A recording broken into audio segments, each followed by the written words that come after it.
Welcome to the Migraine Miracle Moment. I'm your host, Dr. Josh Turknett. I'm a neurologist, migraine specialist, migraine sufferer, and author of the book, The Migraine Miracle. In this podcast, you'll learn all about how to find your path to migraine freedom without pills. Let's get started. Howdy, Bee Slayers. Welcome to another episode of the Migraine Miracle Moment. In today's episode, I will be answering 3 questions from a recent Clinic Chat live discussion. The first question is, when fasting, does coffee or tea break a fast? That's a question we've gotten a few times over the years. Number 2, when taking pain relief for another issue, not headaches, will it contribute to rebound? Also a really important question. And number 3, why do migraines occur only on one side or the other? Again, these are all questions from a recent Clinic Chat live discussion with our Migraine Neverland members, which we do regularly over Zoom. If you are interested in taking part in these live sessions, as well as being able to submit questions of your own, then you can learn more about becoming a member at mymigrainemiracle.com. Along with being able to attend all of our Clinic Chat live sessions and view all of the replay videos, there's a whole host of other resources there for helping you put the Migraine Miracle program into action to slay the beast once and for all. And speaking of members slaying the beast once and for all, I'm going to share a recent success story that longtime Migraine Neverland member Dave sent to us recently. It's a longer one, but well worth it. He says, approximately a year ago, in February of 2021, I was really struggling with rebound headaches caused by overuse of abortive medications. At that time, I was using dihydroergotamine nasal spray. In the months leading up to February 2021, I was using the nasal spray at least 10 to 15 times a month on average. I was also taking gabapentin nightly as a preventative medication.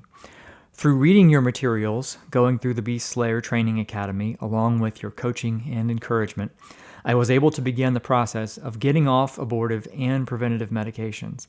It was a slow process, and it took several months to stabilize and repair the damage caused in my brain by the habitual use of abortive medications over 20 plus years. I am happy to report that one of the most effective items that you suggested that I employ, the habit tracker, was crucial to my success in getting off abortive and preventative medications. By charting in the habit tracker my daily progress of not taking abortive medications, I was able to build a strong habit. I recently reached my 1-year goal of not taking any abortive medications. With your help, I also successfully weaned off gabapentin as a preventative medication. Looking back over this past year, I can hardly believe I no longer take any abortive or preventative medications. They were such a part of my daily life that to not take them is astounding to me. At this point, I feel like I am in phase 3. My brain has likely healed from the bulk of the damage from the migraine drugs. I am employing many of the techniques that you have endorsed, including keto diet, intermittent fasting, regular physical activity, and better sleep habits. I still struggle with occasional migraines, but manage them through use of an ice headache hat, starve and sink approach, and fasting.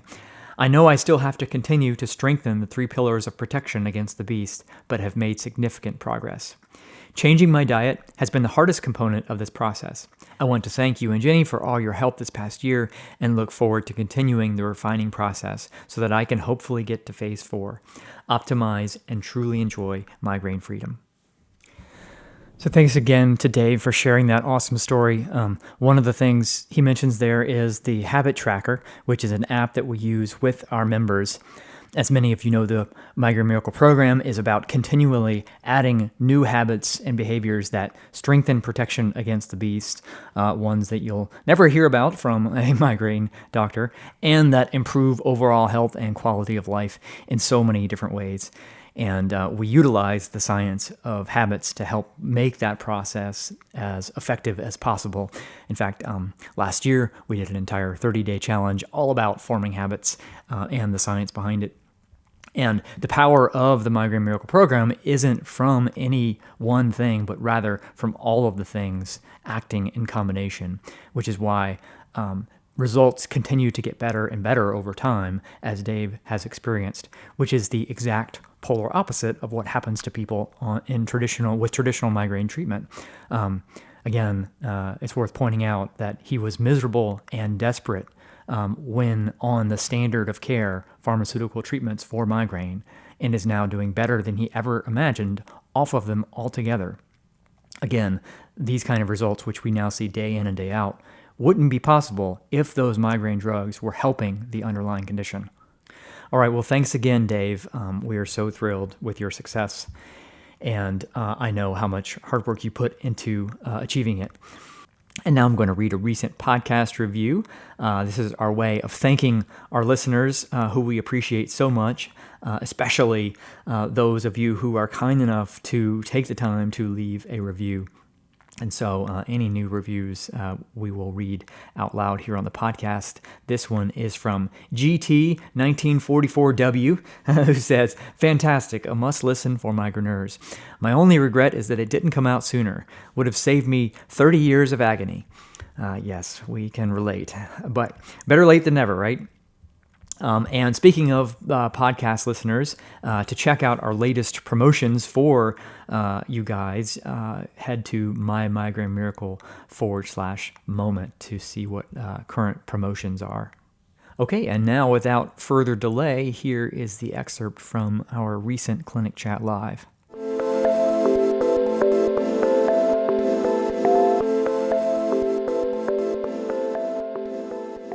This is a question from Rebecca. We get it a lot, but I figured I'd answer it here. So she asked, "One of my goals is to stick to time-restricted eating, but I'm unsure about a few things. Does coffee break a fast if you drink it before your first meal? And is drinking herbal tea okay at night after your eating window has closed?" So this comes up a lot. People are trying to implement time-restricted eating for various reasons, sometimes to try to help accelerate fat adaptation, get into ketosis, and the question is, does coffee break a fast? And so there are the primary answer here depends on what your goals are with fasting. And in this case, we're mainly talking about wanting to stimulate fat adaptation. And in that scenario, coffee, teas don't seem to be an issue. There are other possible benefits with fasting that they could conceivably inhibit in some way, but for our purposes, it doesn't seem to be. It's unlikely to be an issue. And that's because the main thing that we're trying to avoid during that fasting interval is stimulation of insulin release. And that's going to be driven by, first and foremost, carbohydrates that we eat, and then behind that, proteins. So, coffee black is not going to have either.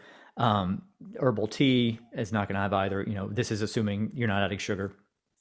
And then even if you add in cream, as long as it's full fat cream, typically it's not going to affect insulin levels. So those things shouldn't materially impact fasting or undermine our goals with it. Now, there are, as we've talked about before, therapeutic fasts that people undergo for more extended periods of time that may have different goals, and there may be, theoretically some reasons why you would avoid it during those, but for our purposes here, I don't think it's a significant concern. Deb asked about, this is a question about medications and rebound. If you injure yourself and require pain control, will this still put you at as high risk for rebound compared to treating your migraine with meds? Was that them? That was from Julie. We've talked about this a little bit in the past, but I figured I'd just go review it here. It does appear, so this is one of those things that we don't really have studies on it. So this is just clinical experience and sort of educated guessing. But it in my experience, it unfortunately does appear to be, or it is an issue. Whether or not it takes sort of more to get into problem territory when you're using something for pain relief versus a migraine. Could be true, but it certainly does seem to have the same kind of impact. So basically here, if you're taking a medication for an injured knee or post surgery or something like that, you can still run into the problem with that then triggering rebound. This certainly has been most significant in my clinical experience with opiates, so commonly prescribed, after significant trauma or surgery, and then people end up with getting stuck in rebound headaches with that, having not had them previously. So, so personally, I try to minimize taking things for pain relief. But if I do, and generally speaking, also, if you have a trauma or injury, the inflammation that you're getting that's causing the pain is there for it's actually serving a purpose. So you do want to, there's reason to want to kind of not suppress that too much. Next question was, do you know why migraines on my right side of my face are so much worse than on my left? I usually get a migraine on my left side, and exercise will get rid of it. About 15% of the other times it's on my right side, and it's a whole other beast, much more painful, more nausea. And then there was another question related to this. The whole unilateral phenomenon of migraines vexes me. Which side will it be this time? And any thoughts what the determining reasons for an attack occurring on a specific side would be? So regarding the first question of having an asymmetry with respect to the migraines, one side sort of being different in character, whether or not that's accompanied by different symptoms or more intense or whatever. It is, of course, experiencing migraines on one side is very common. Having them consistently different in character depending on the side is less so. That would usually be one of the things that would prompt a neurologist to do a scan to just ensure that there wasn't some structural reason for that. But assuming that was fine, and assuming we're dealing with migraines and not some other cause of the headaches, the simple answer is no, we don't understand why they'd be different on one side versus another. Of course, we could speculate a little bit. So, as you know, the pain of migraines is by definition one-sided.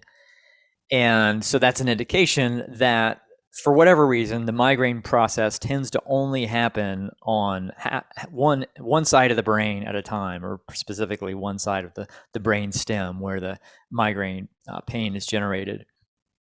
And I think it's most likely that's what's happening there. The reason that it's one-sided is that the process occurring on one side is actually suppressing it on the other side. And the reason I think that's most likely is because it's so common for migraines to switch sides. So you have, one side, the pain kind of goes away, the process kind of burns out on that side of the brainstem, and then it removes that other side from the suppressive influence. So now that other side's turned off, the other one starts up because it was previously being suppressed.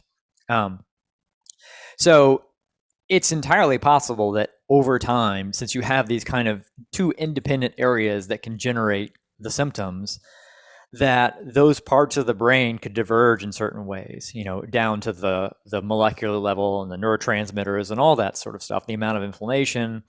And that could cause the expression of a migraine to differ depending on which of those sides gets triggered, which, again, that may account for the differences how those are experienced. And then the second question of, determining what are the determining factors for which side it actually is in a given migraine.